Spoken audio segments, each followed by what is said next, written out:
The drums thundered through the village of Osaka, their deep resonant beats shaking the ground. As the wedding procession moved through the moonlight street, women in bright yukara cloth danced in rhythmic steps, their bodies swaying as they sang ancient songs of love and union. Torches flickered in the evening breeze, illuminating the golden beads that adorned the bride's neck. Ndem walked at the center of it all, her face covered with a delicate veil of coral beads, her hands trembling beneath the weight of the moment. She was marrying Ndem, the son of Chief Ikong, the most powerful man in the land. For any other woman, this would have been a night of joy, a night of honor, but for Ndem, it was a night of reckoning. As they arrived at the chief's compound, the elders raised their hands in blessing. The air was thick with the scent of burning meat and palm wine. Ndem stood tall before his father, his posture proud, his eyes filled with excitement and contentment. He had chosen Ndem, not just for her beauty, but for the power of her bloodline. Her ancestors were once priestesses, women who whispered to the spirits of the river. But the blood of those women had long since been buried beneath the weight of tradition, or so they thought.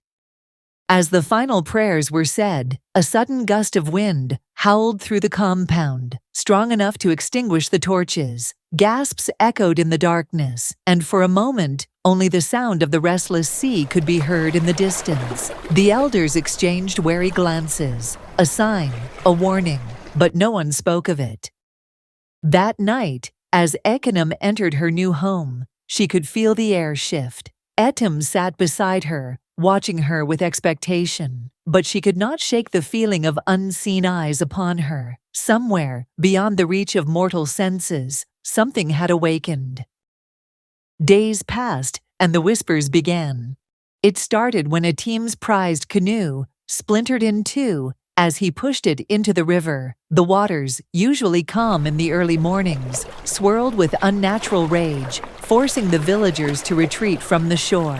Then the goats in Chief Ikong's compound began dying one after the other, their bodies found twisted and lifeless at dawn. But the final sign came when, during a village gathering, Ndem collapsed to the ground, gasping for air.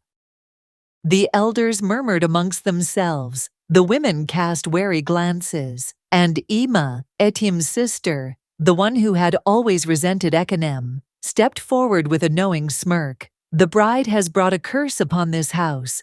That night, Ndem sat across from Ndem. His once loving eyes now held suspicion. "What have you done?" he demanded. "Did you bring charms or spells from your mother's house?" Ndem, her heart pounding, shook her head. "I have done nothing," but she knew that was a lie. She had done nothing, but something had been done long before she was born. Desperate for answers, she slipped away in the night, her bare feet carrying her through the thick forest to the edge of the sacred river. There, under the gaze of the full moon, she found her grandmother, Mama Inyang, crouched before a smoking fire. "You feel it, don't you?" the old woman whispered, stirring a pot of herbs. Ndem nodded. "Tell me the truth." Mama Inyang sighed, the lines on her face deep with memories. "Many moons ago, our bloodline was blessed by the river spirit, Ndem Uyai. She gave our foremothers wisdom, power, and the voice of the water itself. But men fear what they cannot control, and so they cursed us, twisting the blessing into a curse. Every first daughter of our line carries this fate. If she is forced into submission or made to kneel beneath a man's will, ruin will follow." Ndem's blood ran cold. "Then I am doomed." Mama Inyang reached for her hand, her grip firm. "No, child, you are not doomed. You are powerful, but power could be misunderstood and feared." The words echoed in Ndem's mind as she walked home. She could feel it now, the hum beneath her skin, the pulse of something ancient within her veins. And with it came the certainty that she could never truly belong in a world that sought to silence her. The next morning, the elders gathered. Chief Akong stood before them, his face hard with decision. "She must be tested," he declared. "The priestess will decide her fate." The village priestess, an old woman with a frail stature and thinning hair, stepped forward. "The spirits have already spoken," she said, her voice steady. "This girl is marked. If she stays, this family will fall." Itam clenched his jaw. "Then let her be cast out." The words stung more than Ekanom had expected. She had loved Itam once. But love meant nothing in the face of fear. She stood slowly, lifting her chin. "You wish to be rid of me?" she asked, her voice eerily calm. "Then I will not stay where I am not wanted." She turned and walked, past the murmuring elders, past Ita's mock smile, past the fearful gazes of the women. She walked until she reached the river. And there, under the light of the rising sun, she stepped into the water. The river shuddered at her presence. The sky darkened. The trees bent as if in prayer. And from the depth of the water, a voice rose. "You are not cursed, child. You are my daughter." The water surged, wrapping around Ekanom's body. She knew. She was not weak. She was not broken. She was the storm they feared. Back at the village, Chief Akong's compound trembled as waves crashed through its gates, flooding the halls, washing away the power they had clung to so desperately. Item, helpless, fell to his knees as the walls of his world crumbled. And Ekanom. She did not look back.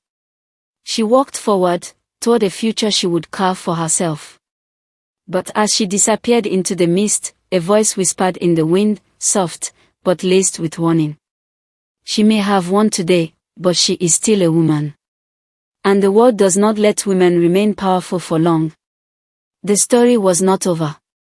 It had only just begun.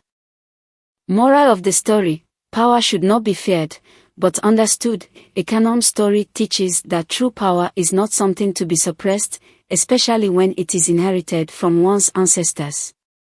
Instead of fearing her strength, she embraces it, showing that empowerment comes from self-acceptance. And also, women deserve autonomy over their own lives. Ekanom was given no choice in her marriage, yet she took control of her fate. The story emphasizes that women should have the right to choose their own paths, rather than being forced into submission. Thank you for watching. Please don't forget to like, share, subscribe, and hit the notification bell to get notified when we drop new videos. Stay blessed.